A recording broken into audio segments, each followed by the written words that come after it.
just on the surface. These politicians, they are so rich that that's why you don't really know how much they have money. Look at Putin. Look at the Chinese president Xi. They never declare how much money they have, but they are so rich because through their political connection, they can very much control the economy and the means of income.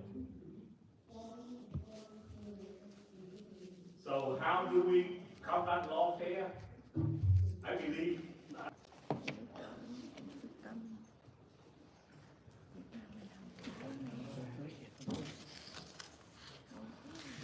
cái phần này là nói về sự thật về chiến tranh Việt Nam và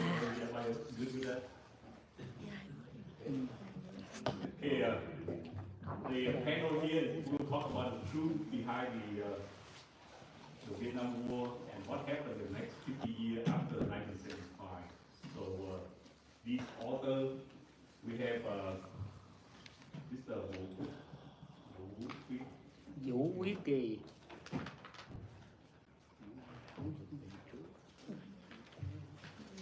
Mr. Vũ Quý Kỳ, Mr. Michael Bibido, and this that's a truck fan. They're here to talk about from the historical perspective and also from the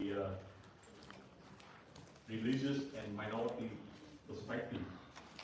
So these are some of the content that very rarely comes on even in the media. So their role is to let the public know about it. So first I will have Mr. Vũ Quý Kỳ. Anybody got guess how old Mr. Kỳ is? 25. 28. 91. 19. He looks like 60. He was very Bác Vũ Quý Kỳ là 91 tuổi đó quý vị. And I read the Bible about him. He was born in Đâu hay 1934 in North Vietnam, and he escaped communism twice. First in 1944 as a refugee, again in 1975 during the fall strike. And he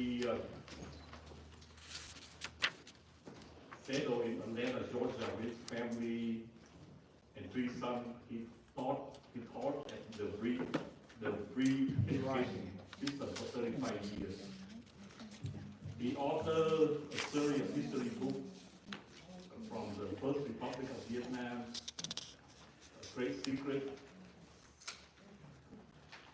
and the United States moved the war in Vietnam. And he recently completed a book in the series entitled The War of South Vietnam. So, and his first, he will talk about the naked truth about the Vietnam War. So without further ado, I would like to introduce Mr. Vũ Quý Kỳ. Bác Vũ Quý Kỳ là ngày xưa là đi du học ở tại Úc quý vị. Vào năm 1900. About a month ago, a friend of mine asked when will I stop writing? And my answer was when I stop breathing. In fact, I'm still writing a 3rd book. It's my first 2 books here. And let me start with the topic. No, he's from the South Vietnam. The Vietnam War. He was born in North Vietnam.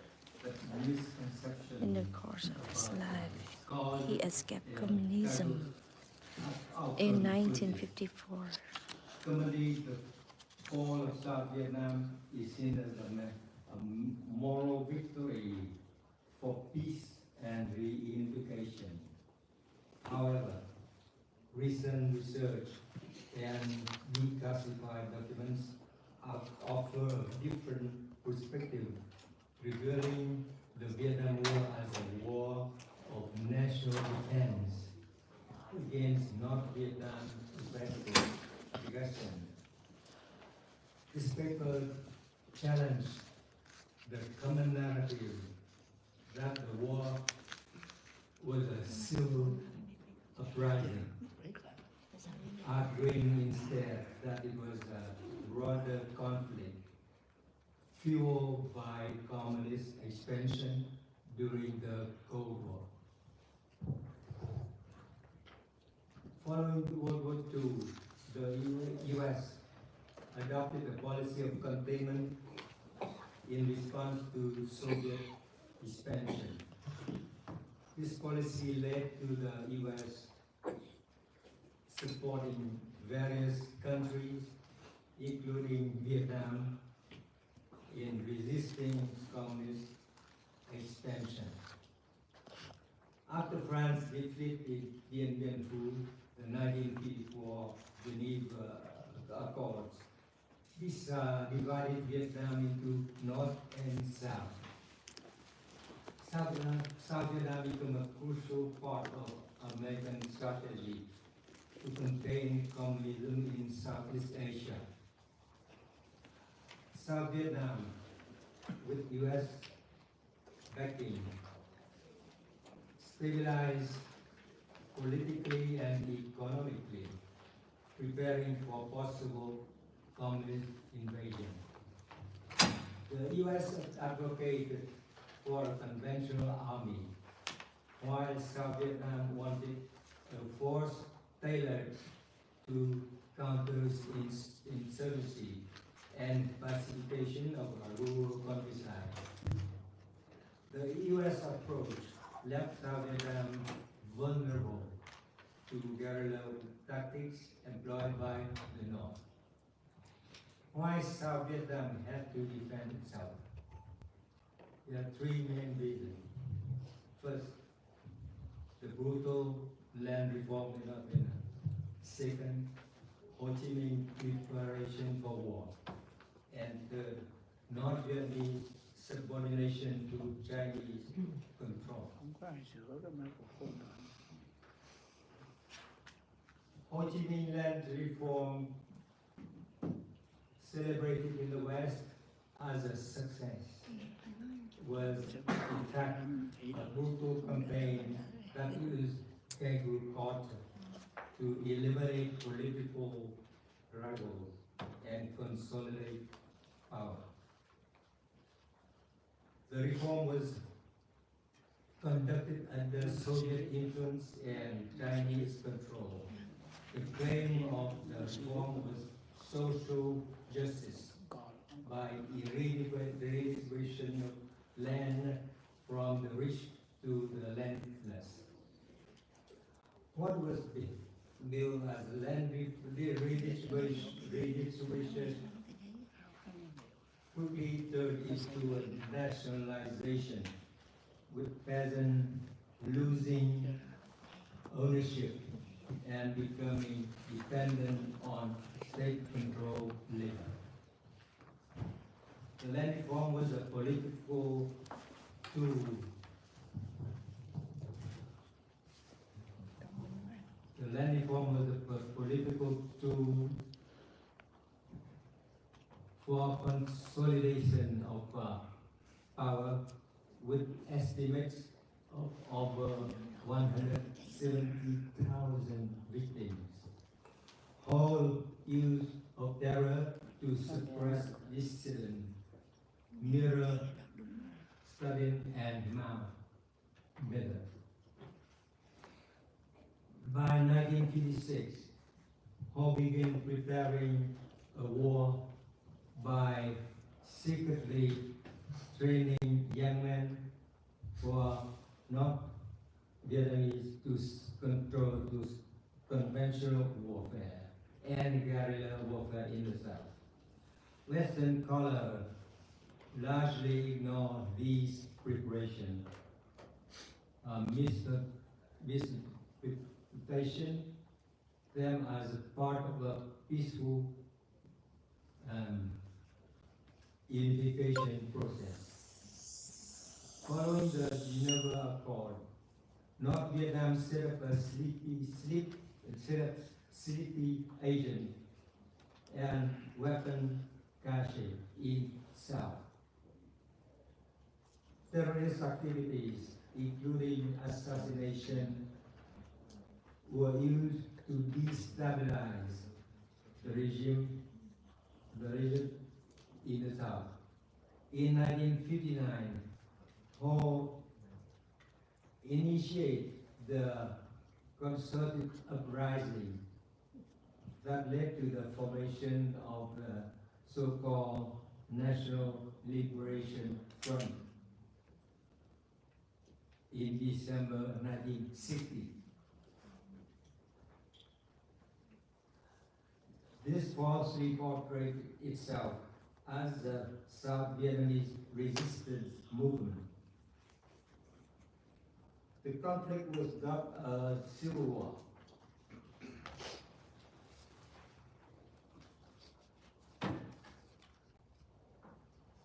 But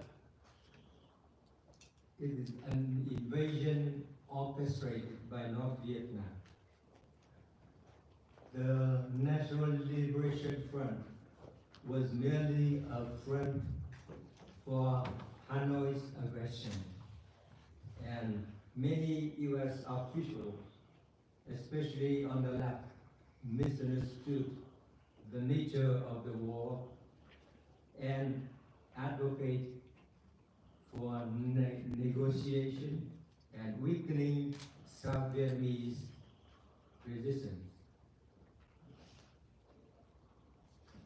The conventional war referred to combat that violate traditional norms of war, such as wearing uniform or following international convention. Guerrilla warfare is a prime example of this unconventional warfare. In Vietnam, the guerrilla force were embedded in local communist party cells, they call chi bộ xã or village chapter, which secretly coordinated military operation, recruited fighters, and maintained logistical support. The party secretary led these cells, which really rely on both voluntary and coerced support from villagers. These villages chapters were critical to the communist insurgency. They provided leadership, fighters, and support to guerrilla operation, and gaining villagers' trust through empathy and fear allowed the communists to control the region. Communist agents infiltrated villages, initially poses as sympathizer. They exploited grievance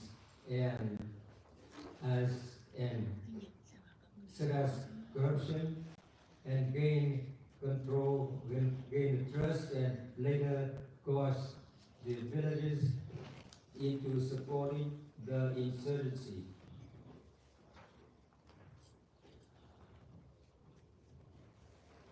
To counter communist infiltration, President GM launched the Strategic Hamlet program, which sought to isolate villages from communist infiltration and influence. Despite this logistical challenge and corruption that hindered its effectiveness, the program strongly challenged the communist control of the countryside.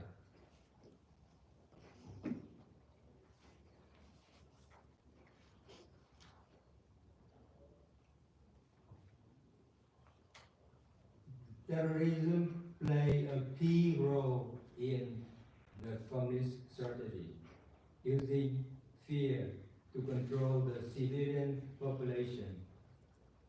This fear of a secret agent operating mostly at night in the countryside was very powerful, dominating, and persuasive. The success of fighting people wars came from destroying the villages' chapters through intelligence operation, not just military force. This will be seen later in the later part. The media portrait of the Vietnam War was influenced by several factors, including misunderstanding, sensationalism, and bias, all which misinform the public. Most of the time, the media perform the function of an echo chamber in the service of communist propaganda, using snapshot reporting, paid for speed over accuracy, and committed to advocacy media in the service of the editors who pay for good news in preference of true news. The Vietnam War saw a shift in U.S. policy with each new administration marked by mistakes and missed opportunities that ultimately strengthened North Vietnam position. President Kennedy's policy in Vietnam, particularly in his approach to Laos and the coup against President Diem, destabilized South Vietnam. His administration actions allowed North Vietnam to expand its influence, particularly through the Ho Chi Minh Trail.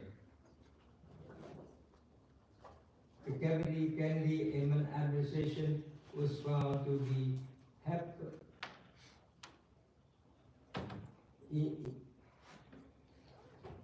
helping the Buddhist crisis.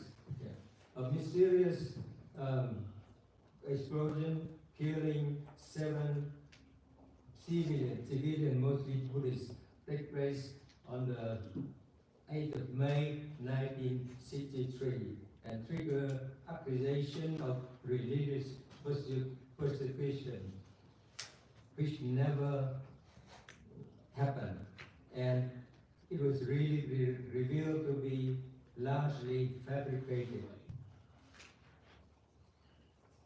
Media coverage of this crisis led to international condemnation of the Diem government, setting the stage for the coup. And high-level Kennedy acts like Hyman, Hilsman, and Foresco, for instance, etc., were responsible for the coup, the overthrow of President Diem in November 1963. And a subsequent UN investigation revealed no evidence of systemic religious persecution, exposing the crisis as a propaganda fraud. The UN finding discredited the media narrative, but the damage to the Diem leadership was irreversible. The Diem coup created a power vacuum allowing communist forces to expand. The resulting instability contributed to the eventual escalation of U.S.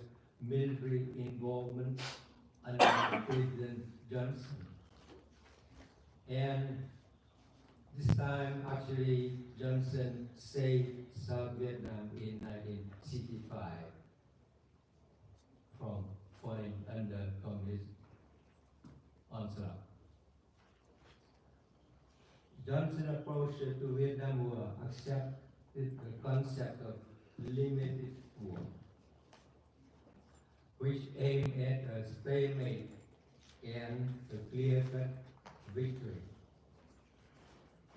His choice is that using limited war to avoid all-out war in nuclear exchange with the Soviet Union.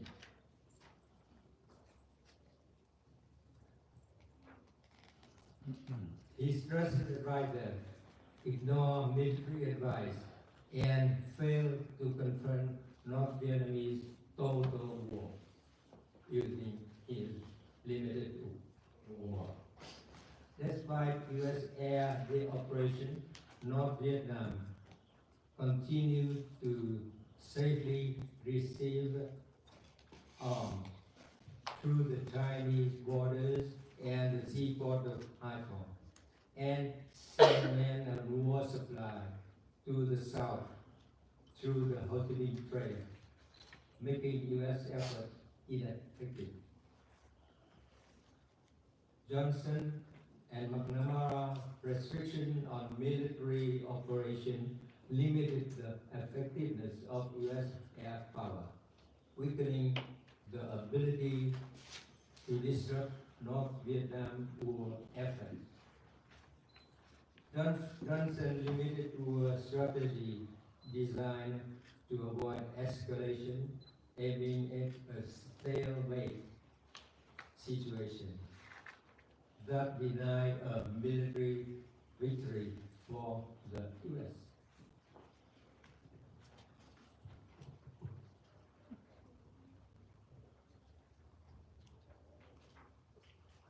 The ground war in Vietnam is better than the air war in the north. Despite restriction, U.S. forces achieved success in battles such as Van Tuong, Pleme, and Gian, thanks to superior mobility and firepower and hardware. The search and destroy strategy focused on disrupting communist forces and supply lines had mixed results, but helped stabilize South Vietnam and push back communist forces. Operation called Search and Destroy Operation displaced many civilians, some of whom later defected to South Vietnam, weakening communist forces.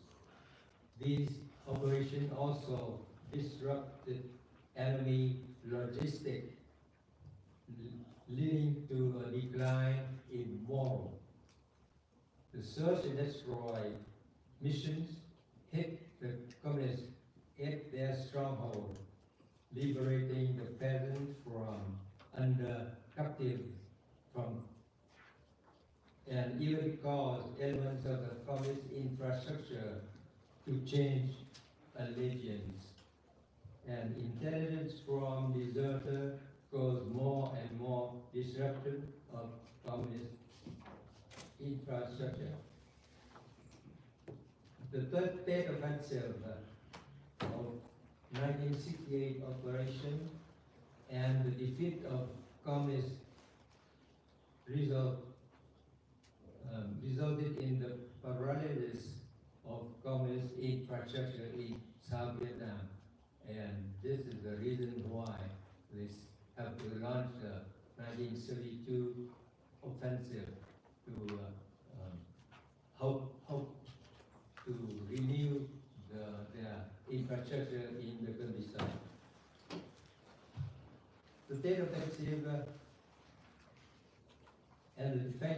defeat of communists result in a paralysis of communist infrastructure in South Vietnam.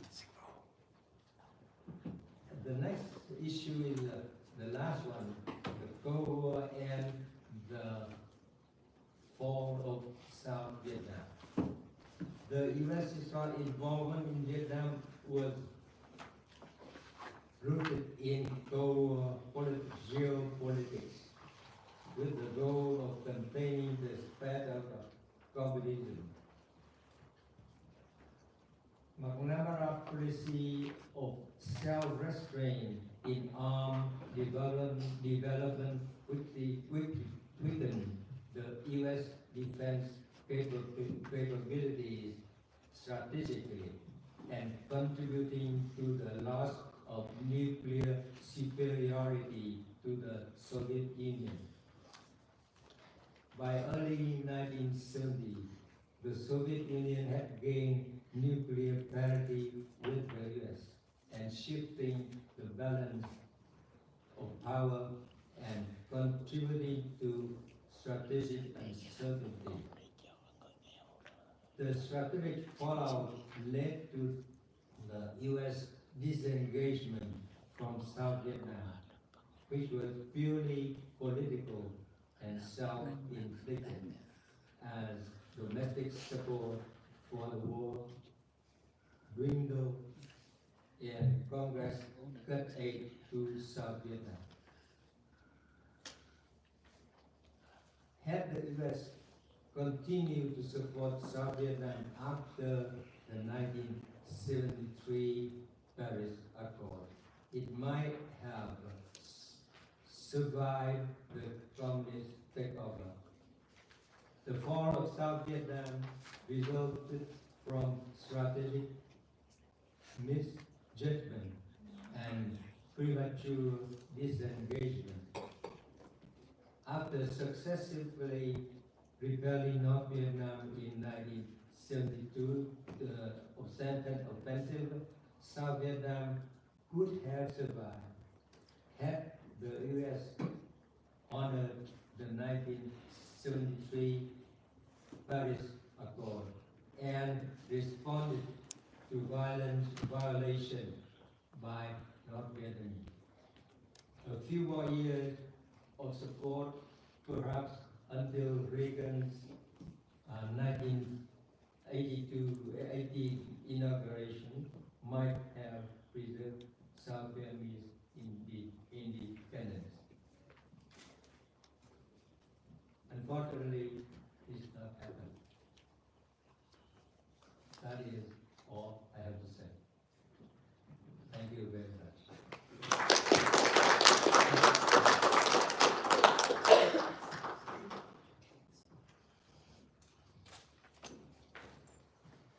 Thank you, Mr. King. Anybody have questions for Mr. King? Yes, sir. Go ahead.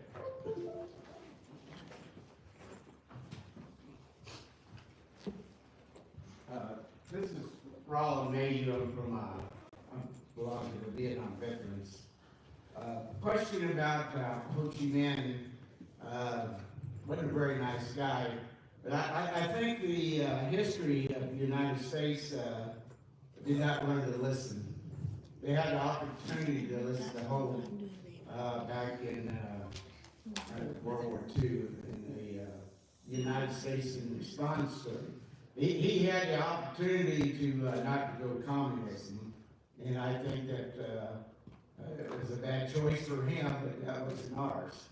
The question is do you think he ever been rehabilitated, or was he an opportunity to stay a communist? Yeah, he actually acted like he wanted to, be on the positive side, but he decided to go to the communists. And he was a bad guy. He wasn't friendly to people. But and also the other question I have, I was over there in '66, '67. We don't hear much about a religious war. Is the Catholics Was it a Catholic war? Or, you know, here I am, a Christian, and everybody talks about war. You know, when you're raised in America, you go to church and you believe in God. I didn't know how much God was in Poe. That's what I want to know. That is a very good question. He has no God. No religion. No. Or had plenty of opportunity to show that he really loved Vietnam and he could live a communist world. That is the question. Not true. The answer is this.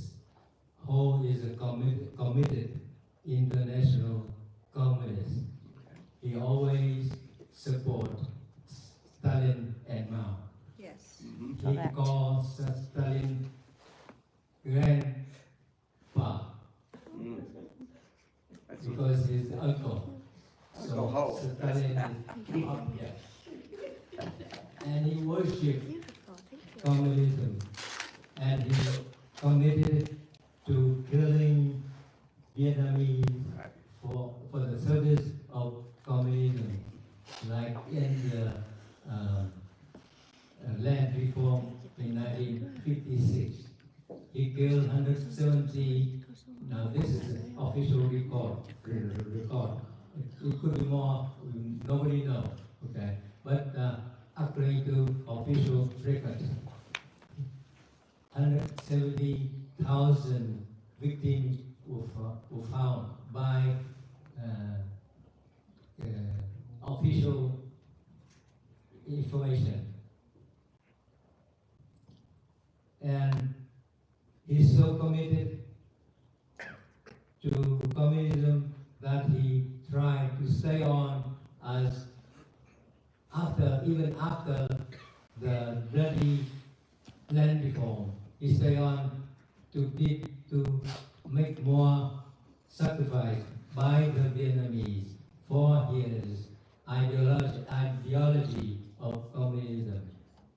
So there's no reason why he could be a friend of the free world of the United States, as somebody claimed. That is my answer. Thank you. Yes. Okay, if you don't forget, in early 1900s, Ho Chi Minh as a young man left Vietnam on a merchant steamer to France. At that time, he was about 20-something. And he contact with the communists of France. And he's member of the second committee. And he's founding member of the Communist Party. And after that time, he went to Moscow and attend the university for train spy. And for a missing year, he got back to China and create the Vietnam Communist Party. Firstly, the Indochina Communist Party.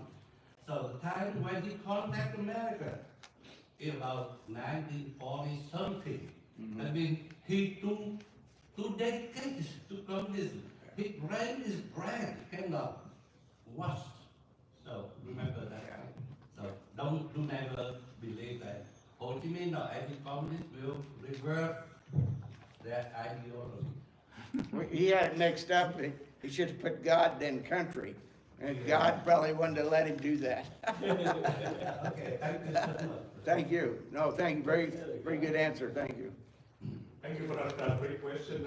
Without further ado, I would like to introduce our next speaker, Mr. Michael P. Doe. Before I read his bio,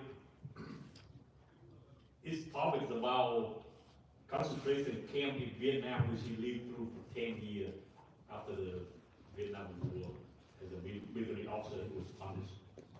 So his brief bio is that he got a BA in political science from Vietnam University, graduated at valedictorian in 1975, BS in electrical engineer from the University of Texas in 1998. And MS in engineering management, National Technological University at Colorado, 2001. He worked in the U.S. Embassy Counterterrorism Program, a translator from 1965 to 1966, graduated from Political Warfare College and was a company commander for 15th Infantry Division, Chief of Political Education Office in the 2nd Air Division, and he was in the prison camp where they called it re-education concentration camp from 1975 to 1985. This guy remind me, anybody watch that movie Ride of Thunder? Yeah. That was very good. That's the first movie I actually portrayed about the Vietnamese experience in prison. So I highly recommend you have to watch that movie. And there are several awards from 6th Gallantry Cross Medal for bravery, and was recognized and honored by Texas Congress for contribution to community activity in 2021. So this topic will be concentration camp in Vietnam. The wound never healed. Please welcome Mr. Michael E.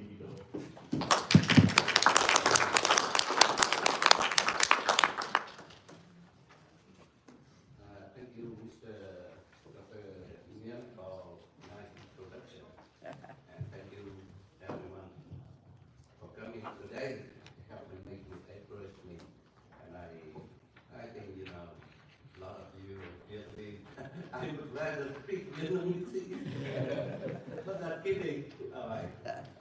I prepare my presentation for 20 minutes, but, you know, when I practice, I have to, you know, take up some section to make sure that I will speak clearly to you and got enough time. So I skipped the introduction section. Please go to slide 3, please. Okay. I would like to talk about the deception. How come hundreds of thousands of South Vietnamese soldiers, officers, and civil servants go to concentration camp easy like a sheep, go to the shed? Because of, we call it great deception made by the communist Vietnam. From May to July, the Mushroom Administration Committee, acting as South Vietnamese Provisional Government, organized a 3-day session for the soldiers from NCO to enlisted men or women. And after 3 days of education, they got released, you go back home. Okay. So next, they summoned the officers from company grade to senior grade and to general officer to 15 days. And we say, oh, 3 days for NCO and this man, and now 50 days for officer. It's very reasonable.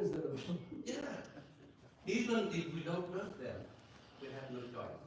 No choice, okay? They have only one choice, go to prison camp. Or we face the penalty, maybe death. In August 1975, the communists, through the last dragnet, misrepresented, okay. Please read it here. See one copy of that. Retire and discharge the officer of the puppet army from captain to lieutenant colonel, officer of the puppet army from lieutenant governor, whose summons orders have been reversely postponed and had to report at Don Bosco School at 12:30 blah blah for 7 days. 7 days. The next, bring your paper, pen, clothing, blanket, mosquito net, personal item, and food for use in 7 days. Only 7 days. And from 7 days, it turned to be, for me, 9 years. And for most people, about 6 years, and about 20%, more than 20 years. More than 20 years. Some generals stand there for 25 years. Because the soldiers hoped that they would reconcile with the new government and would soon be released to continue their normal life in peaceful environment. They were naive to believe the communists would keep them for life. All the victims ended up in the minimum of 3 years, as I said, 2 decades in the concentration camp. However, except for a few, very few people who had a relationship with the Communist Party members, who would spend about 3 years, or less than 3 years. Most, about, I can say about 80% spent from 3 years to 20-something years. The usual statement we heard from the cadre, always, every time, every day, every night, we heard from the cadre, you will be converted into the new man, because you are so bad man, you are criminal, you need to convert to a good man, okay? To political indoctrination, to labor, to obey the camp rule. Whenever you show your progress, you will be released and go home with your family and live a new and happy life. Wow. In mid-1976, the Republic of South Vietnam Provisional Government issued a 12-point policy that decided that the term for education was 3 years, the minimum 3 years. But not the term 3 years, it's a term that is after this term, you will have the next term, and next term, and go on next term, and about 5, 6 terms, that makes 15 years. So, they're very good in using words. It was estimated more than 1 million people in the South underwent short-term detention. 1 million. And approximately 200,000 people detained for at least a year. In 1988, the Communist Deputy Minister of Information confirmed that there were about 100,000 former soldiers of South Vietnam government imprisoned in the camp. The re-education camp forces, which were claimed to be just 7 weeks, now turned into years and decades.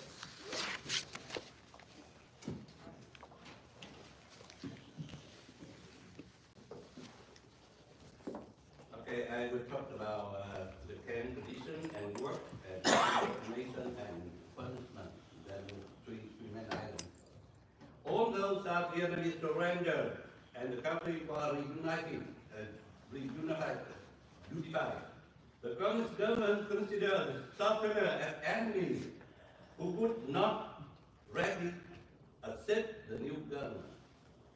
Furthermore, 21st plus year of war had instilled in them a deep hatred towards the South Vietnamese people, soldiers, and they were still afraid that hundreds of thousands of armed soldiers would form an opposing political force, causing a clear and imminent danger to their new regime.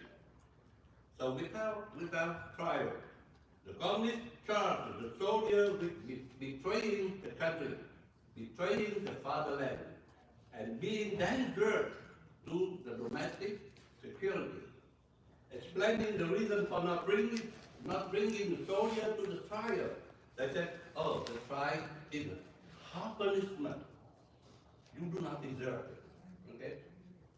You deserve education, not punishment. Okay? So that's why they opened the conservative camp. They believe, as I said, that the education policy is more humane than prosecuting at criminal court. The re-education policy was a convenient way for the communists to eliminate them, at least visible isolate the former enemy from the people, as well as to retaliate against people, against the opponents, and Communists were very worried that the elite officers and politicians will influence the people in South Vietnam. I thought the conditions were extremely inhuman. We were provided with very little food every day. For each meal, we have a few slices of cassava root. Very few slices. Dotted with some rice. And we don't eat the normal cassava. We were supplied with the cassava imported from India. It's very saucy. That kind, they call it H34 cassava. That used to make a plastic paper, not to feed people. Okay. And 3 times in a year, to celebrate the holiday, we were given a small piece of meat that size up, and mostly bone and skin. Okay, we rarely see the meat. A former Army artillery battalion commander who lost his teeth when in prison stated, "We didn't have anything to eat. We only got rice a day, 1 day a month." He's so happy, 1 day when we rice, we only cassava. For the remaining days, they fed it with white radish, potato, and corn. In Hanoi province, for 2 years in a row, there were about 50 people dying each week from starvation and disease until prisoners were allowed to receive food and medication from families. During years of re-education camp, we ate whatever creature, whatever move on the ground, worm, cricket, frog, toad, whatever, even snake, lizard, and insect. Sanitation and medical care were very poor.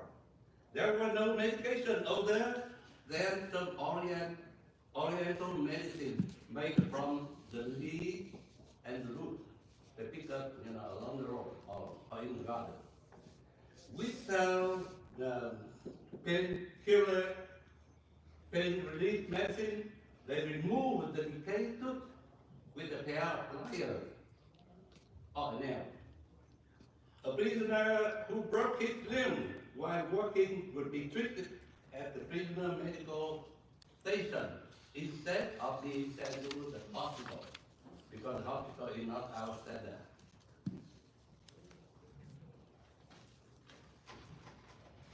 Whoever have ever lived under communism would understand, would know that in communist society, there are different levels of treatment for different classes of people. From top party member to the common people, there are 12 levels of treatment. At Dong Gan the education camp in Canberra province, about 100 prisoners died of lack of food and untreated illness. At my camp, we walk 8 hours a day on the field under the scorching sunshine of torrential rain. In the beginning, we had to clear the bushes and cut down the trees to convert the jungle into the land. The camp set the daily quota for each prisoner, we must dig a minimum of 20 holes per day.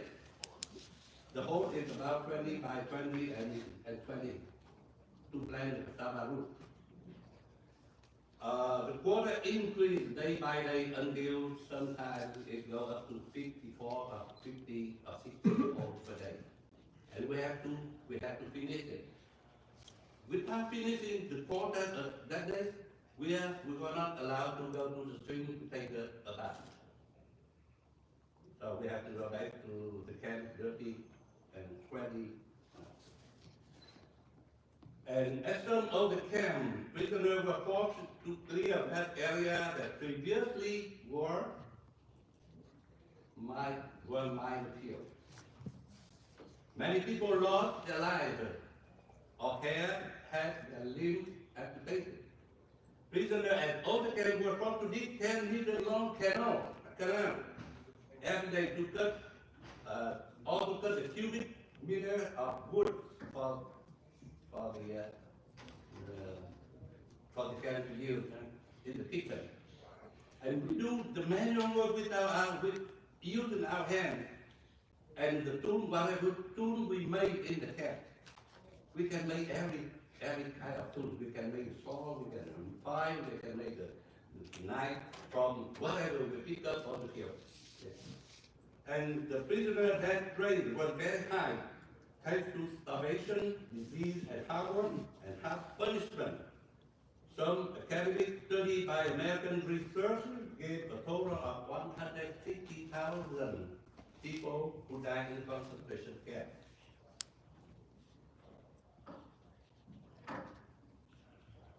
That means, when I was not in the confinement,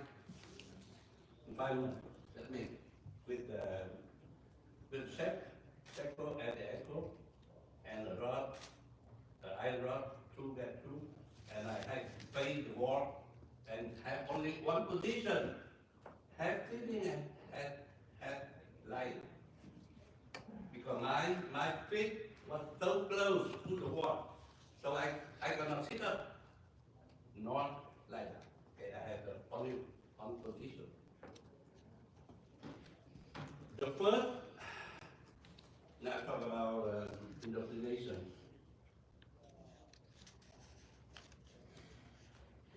Okay.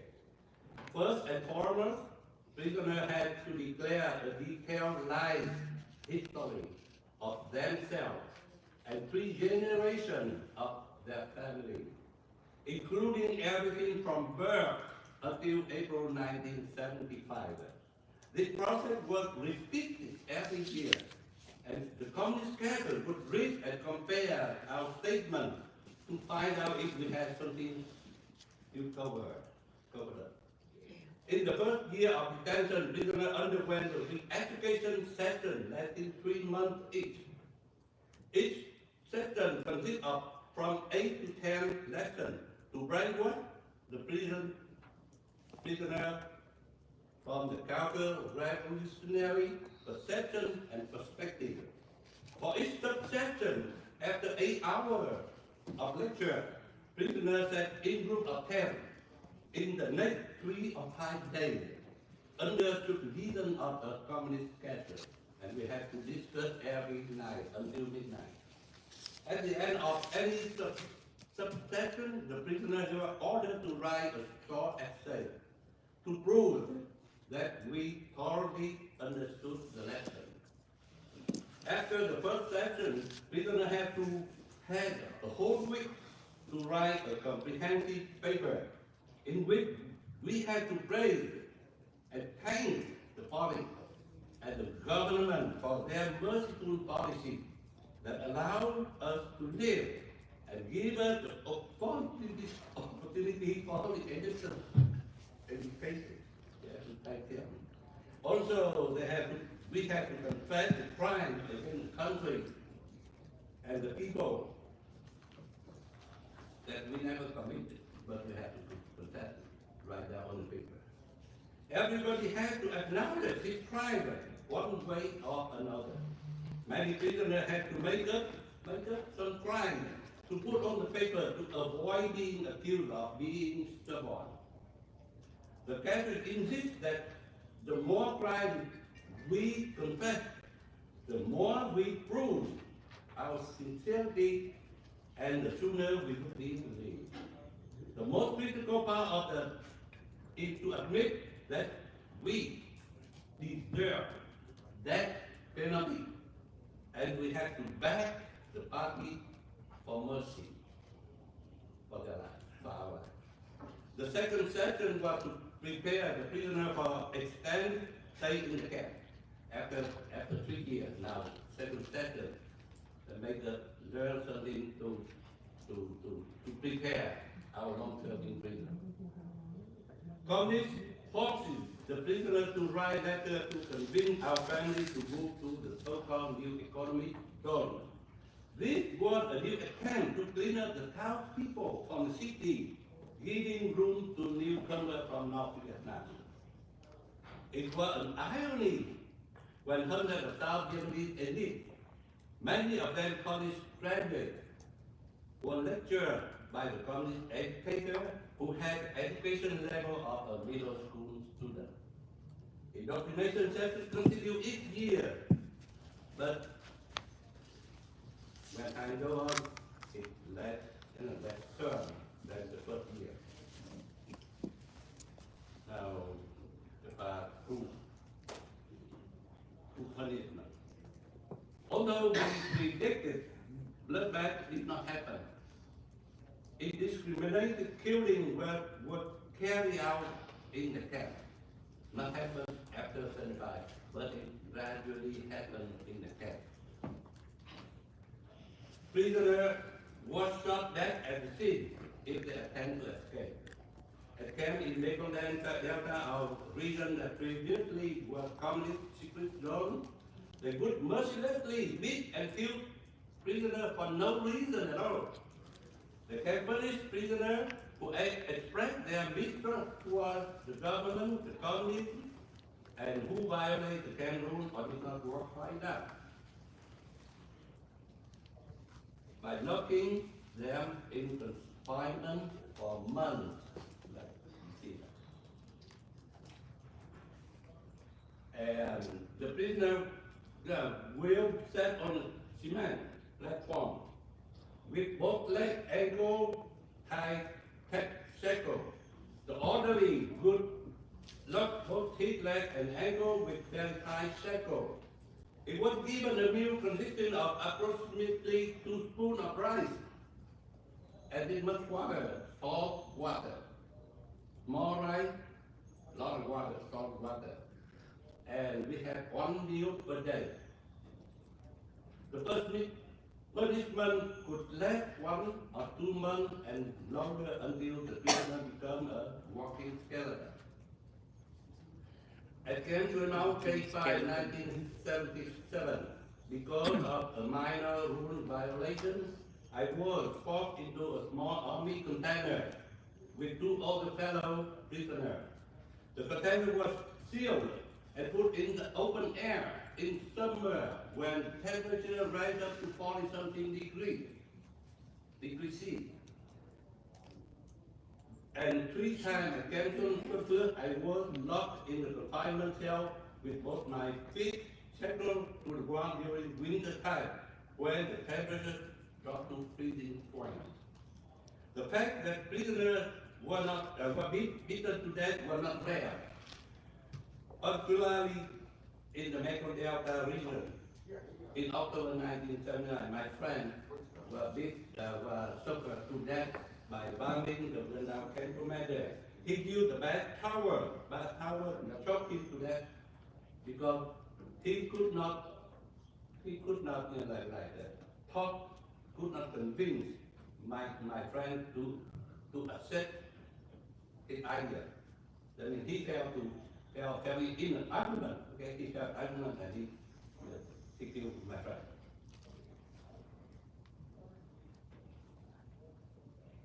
Okay. In 1977, the Vietnamese Communist government began to release a small number of low-ranking officers who had some relationship with the communists.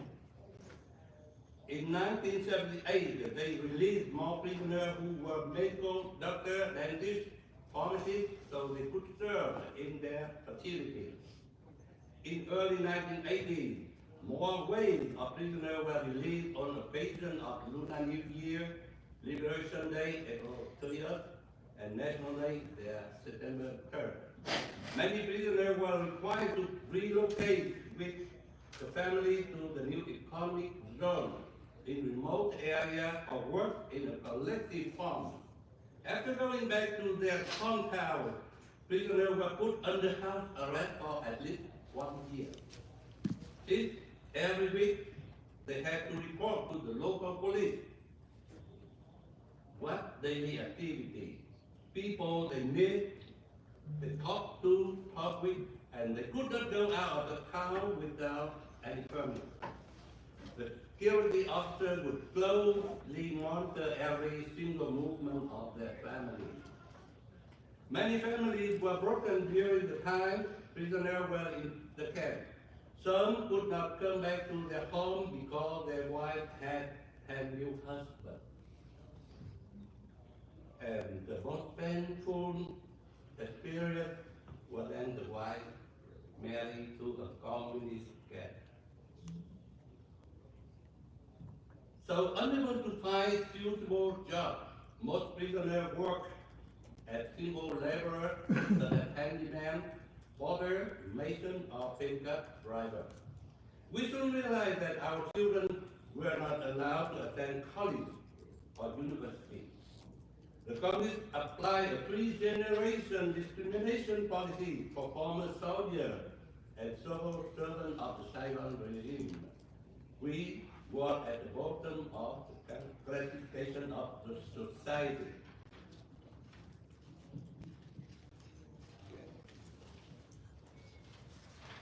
That's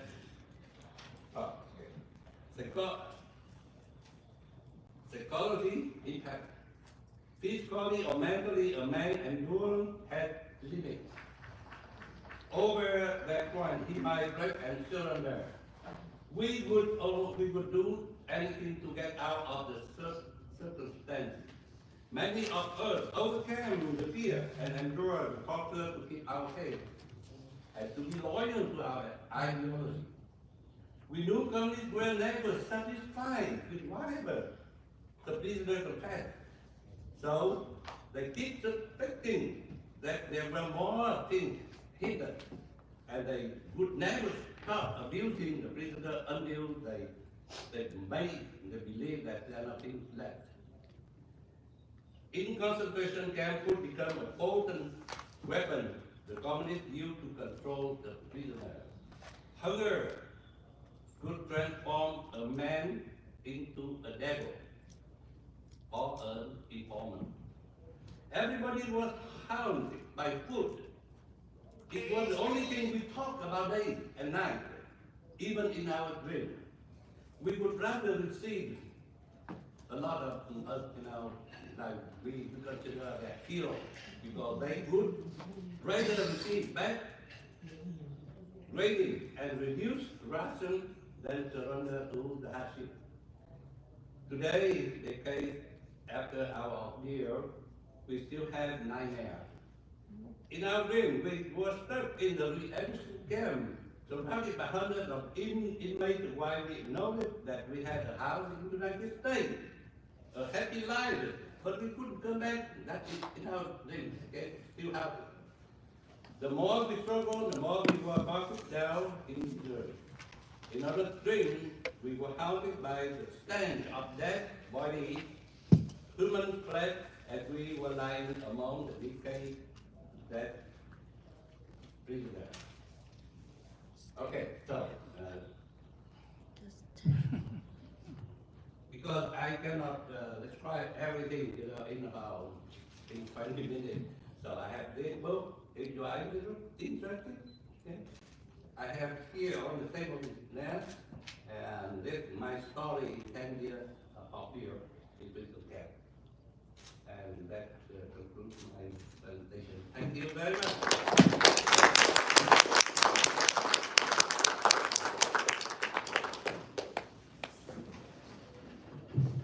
Thank you, Mr. Michael. And after, we'll have one question for. First, thank you for your service. Just two questions. The first one, I was reminded of Father Mulele. He spoke about the fact that you put so many men of reproductive age into concentration camp as an effective sterilization of the whole Vietnamese population in the South. And would you care to comment on that? And secondly, Dr. Zhang and I, we part of a committee to commemorate the 50th anniversary of Black April. And ever since we announced that, we've been receiving a lot of emails from families that detail about the family that were lost in the concentration camps. I think right now we have the numbers that I have is 920 something people. That brought up the question of the numbers of people who actually died in concentration camp. And I think I've seen numbers as low as 120,000 and as high as 200,000. I think you brought up the number of 150,000. I just want to know how we came up with these numbers and if there's any sources to these numbers that we have used. Thank you. Thank you very much. Okay, for the first question, I would say, each camp has a different treatment, different policy. Of course, they have the sole policy from the central, but when they apply to the camp, it would rely on the camp leader, the camp commander. And he's the king, he's the emperor of the camp. So maybe Mr. Linh Mục they experience different than mine. So you can talk to different people, you will have a different story. So I cannot comment on, whether Mr. Lê said. And for the second question, the number. Until now, 50 years after 75, the communists still not declare, not give the public the number of how many camps they built, how many prisoners they keep. But I have in my somewhere here, I have the number because I do on CIA database, CIA database, and some from the communist prime minister, and like I said, from communist prime minister of information. That's what we got. Other than that, we don't know anything. We don't know anything. The number of how many dead, how many prisoners, we don't know. So whatever we need in future, we need them. The communists, if they want to reconcile, okay, with us, want to change, okay, to build a new society, they have to confess the crime and public every number what happened in the last 50 years. Thank you. Can I ask Yeah, one more question. Hi, my uncle was an admiral, so he lost 20 years in concentration camps. I have a question. You said that the PRG came out with a 12-point plan. Was it the PRG or was it the North Communists, that put that together? Because there's a memoir out called the Memoir of Vietnam, he claims that the PRG didn't have any power, they couldn't do anything about the education, they were forced to, abide the NBA. So I'm curious to know if it was the NBA or the PRG or actually both. Actually, whatever happened in Vietnam was, run by Hanoi Communist Party. So whatever name they disguise, they're communist. NLF or Viet Cong or UKIP or whatever, they're communist. The communists they left behind after Geneva Agreement. They left behind thousands, tens of thousands of Catholics, okay, to prepare for the war. So when they rise up, they use different names. They make believe, they make the people and the international believe that the movement from the South Vietnamese people, not from North Vietnam. But until 1960, December 1960, that in the third Congress of Communist Party, they declared three targets, okay, three goals, three targets. First, create the National Front of Liberation to liberate South Vietnam. Okay. Second, establish the socialist in North Vietnam. And the third, go forward to the unification. So from that, we believe and we have proof that everything happened in South Vietnam was the work of North Vietnam. Yes, sir. Yeah, one more question.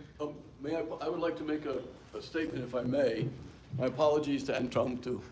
But there's a story that I don't think anybody knows about a friend of mine and the HACO program. And so I thought, since this is being recorded, I probably ought to tell the story a little bit so that people know it. Please. So some of you may remember General John Bessie.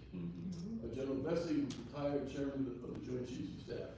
He was appointed by President Reagan, I think 1987, something like that, to negotiate with Hanoi on American MIAs. But General Bessie, he's from Minnesota. I lived in Minnesota. We were friends. I shared things. And I can't remember who, but I think we did discuss, he and me, the issue of the re-education camps. And so when he went to Hanoi, I think it was the second trip, he told me this story. This is what General Bessie told me when he came back. So he's meeting with Nguyen Cu Thach, the foreign minister, to talk about MIAs.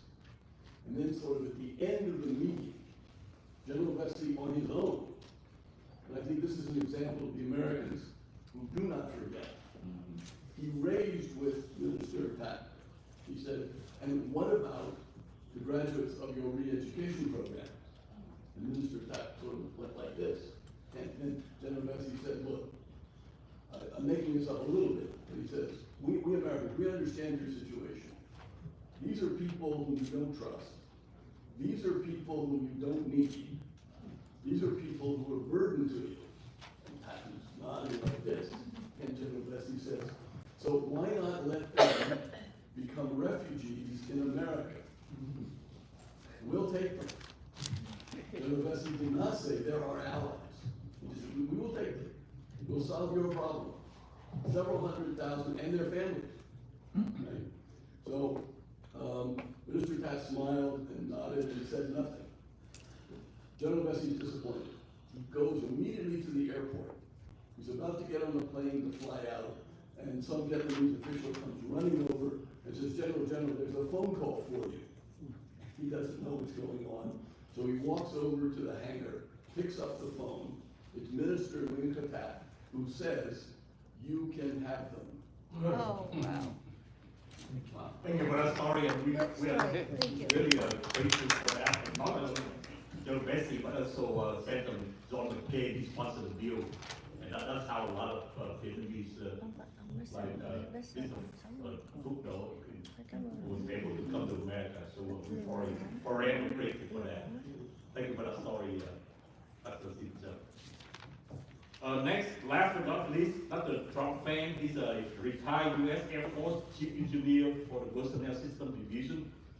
For 34 years with the Department of Defense, he oversaw technical support of over $10 million in promotion ball automation.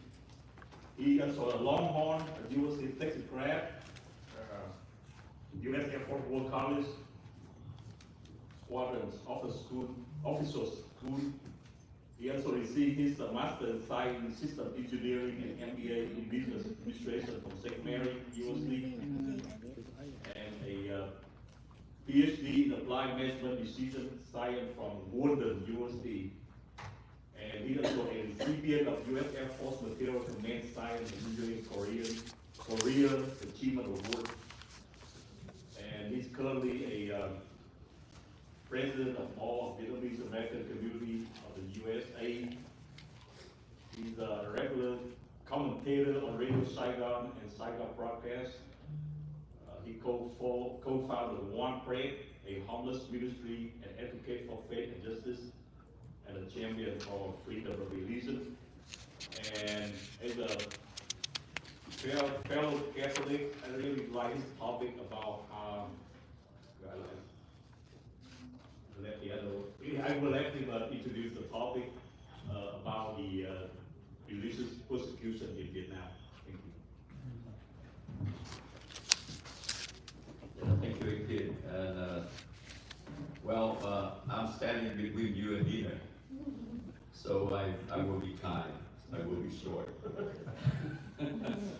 But since we're on the record line, I would like to recognize in March 1975, there 5 young men came to DC together because they have served in Vietnam when they in their 20s. And one of them was sitting right there, Mr. Steve Young. They saw the loss of Da Nang and they worried for the life of their loved one, their friends. So they got together and raised the questions of refugee, and their voices are heard. And the Congress eventually approved a program that accepts 150,000 Vietnamese refugees into the US. That started the chapters of the Vietnamese refugee, and right now we have 2.5 million. Thanks to you, sir.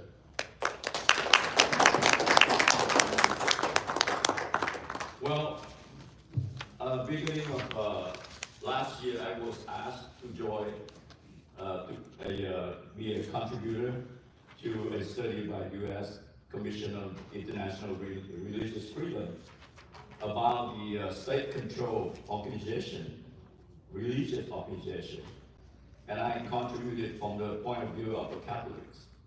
And their report was published in September 2024. You can find it, you can Google it. And I wrote about the Committees for Solidarity of Vietnamese Catholic. It is a state-controlled organization to influence and hopefully someday to replace the Vietnamese Catholics. But I choose not to talk about it. Instead, I print my study in Vietnamese, and hopefully you can find a copy. If you want something to put you to sleep, that's a good start. But anyway, I will quickly go over the CPV, the Communist Party of Vietnam control strategy, its control hierarchy, and the lawfare against independent religious organization. I also briefly describe the existing state-controlled religious organization, especially the Committee for Solidarity of Vietnam Catholics. It is a state-controlled organization founded in 1955, and their sole purpose was to control and replace the authentic Vietnamese Catholic Church. But lucky for the Catholic Church, we have a good relationship with our universal church, and we very organized. So we still survive, but we wouldn't. And that's why I bring up this topic, and we need help. Next slide, please. Oh, I can use this. Anyways,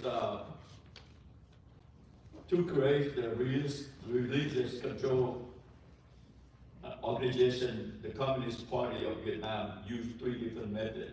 The first one they call substitution. The government outlawed independent religious group, and they create state control alternative. And these alternatives mimic the name, the structure, and function of the original religious institution. However, they are directed by the Communist Party and the government to serve the interests of the party and the state.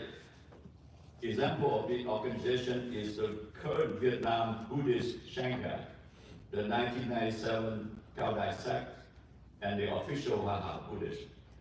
The second strategy they use called co-opting. The government incentivizes compliance with the government policy by offering existing religious institutions legal recognition, easing restriction on them, and providing some permit to build religious facility. and members and leaders of the religion might feel that, well, they can operate within the strictly controlled and protected government, and they think that's the way to survive, but they was wrong. And this organization is the Evangelical Church of Vietnam North and of Vietnam South. The government of Vietnam will wait when the time is right to totally turn them into a state-controlled organization. We will see that. The third strategy is infiltration. This strategy is used where the government cannot fully control a religious institution due to its connection to an organization beyond the boundaries of Vietnam. And the government therefore established a pseudo-religious organization whose members are also the members of the Catholic Church. But these members will help the government to interpret religious teaching, practice, to support CPB mission. And it is the Committee for Solidarities of Vietnamese Catholic, which I wrote about. How do they have a system to control? This is basically their hierarchy. There are three key parties and government agencies are tasked with monitoring and controlling religion. The Communist Party organization called the Fatherland Front of Vietnam, tiếng Việt mình gọi là Mặt trận Tổ quốc. They are responsible for contributing to the development of laws and will help recognize the religious phenomena, and it's also influence religious organizations to state-appointed religious leaders. The second organization is on the right, you can see right there, is the Government Committee for Religious Affairs, which is under the Ministries of Home Affairs. They are responsible for producing law to regulate the practice of religion, approve and monitor the operations, government-sanctioned religious organization, and direct the appointment of religious leaders also. The third key organization is the Ministry of Public Security. They enforce law and monitor religious community through the Directorate of Homeland Security. This diagram kind of shows these agencies, their roles, their responsibilities, their position, but they work together and orchestrated by Communist parties of Vietnam. And they have two approaches. First, the influence through appointed religious leaders. And number two, they develop and enforce law that control religious organization and practice.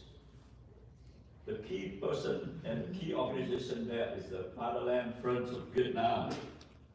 They basically sound like a voluntary union. And the membership in FFV is actually a de facto requirement for any religious organization wishing to be registered and recognized, with the Catholic Church, again, being the only exception. And most of these key government agencies are led by high-ranking police officials. For example, just last year, a police general named Vũ Chiến Thắng, he's leading one of these organizations, came to Vietnam to help convince the US government to remove Vietnam from the most watchful list.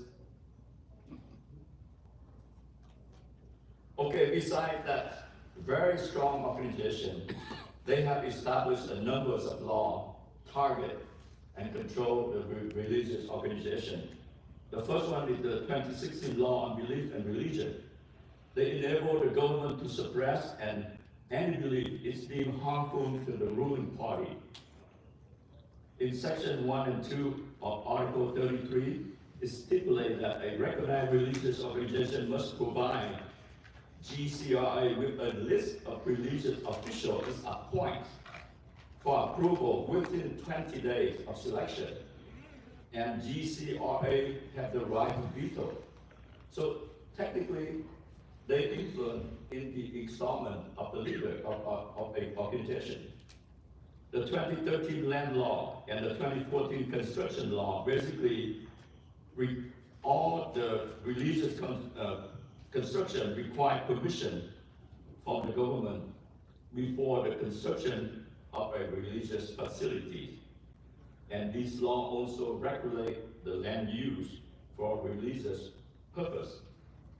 The 2015 criminal code are interpreted very broadly, which the government interpret these legal provisions properly. They enable it to prosecute advocates for religious freedom and independent religious practice. And one of the departments I mentioned earlier have used these provisions to target members of the ethno-religious minorities communities in the Central Highlands and Northwestern Highlands, like the Hmong, and even the Mekong Delta, the Khmers, the Buddhists. Last but not least, in 2018, Law on Protection of State Secrets. In November 2020, then Prime Minister Nguyễn Xuân Phúc, he announced Decision 1722. He confirmed that the Communist Party have laid its agent in each religious organization. And this decision determined that the party member who is selected, arranged, and enlisted by authority of religious organization. And this information will be the state secret. That means no one knows who will be Jews and installed in those organizations. So through those laws, through those structures, they have created 6 state-controlled religious organizations. And I mentioned briefly earlier, these organizations basically was intimidated and pressured into submission. The state-controlled religious organization is a religious group or institution that operate under direct influence, supervision, or control by the government. And the government exercise significant authority over these organizations, including leadership appointments, property matters, religious practices, and even doctrinal interpretation. That's why you have seen a lot of crazy interpretation from Buddhist monks last year about Buddhism. There are currently 6 state-controlled religious organizations allowed to practice and orchestrate by the Fatherland Fund of Vietnam. The Vietnam Buddhist Sangha, the 1997 Cao Dai Sect, the official Hoa Buddhist Church, the Evangelical Church of Vietnam North and Vietnam South, and lastly, the Committee for Solidarity of Vietnamese Catholics. The Committee for Solidarity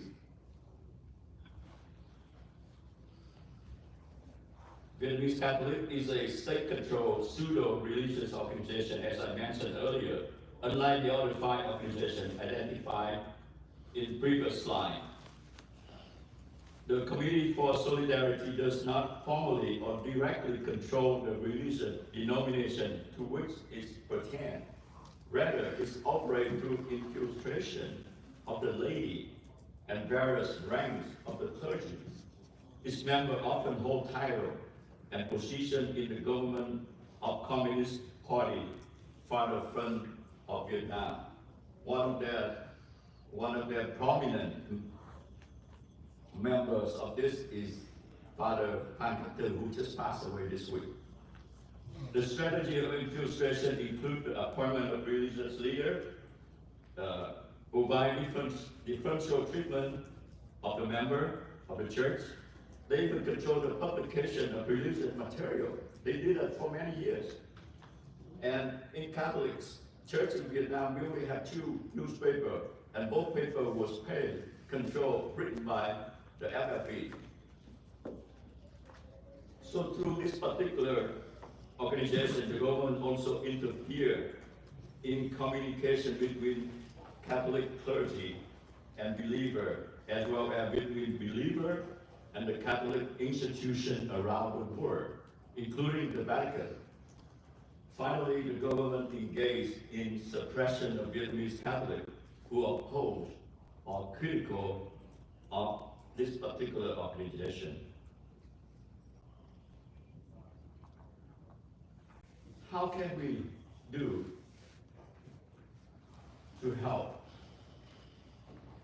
our religious organization if they still can operate in Vietnam and survive in Vietnam like the Catholics?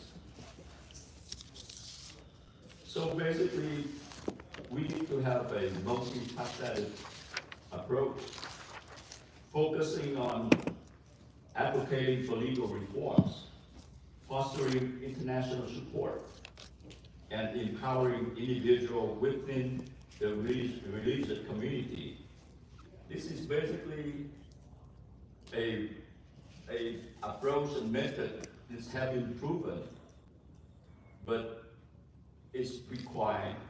We should work with an organization that was in a free country, like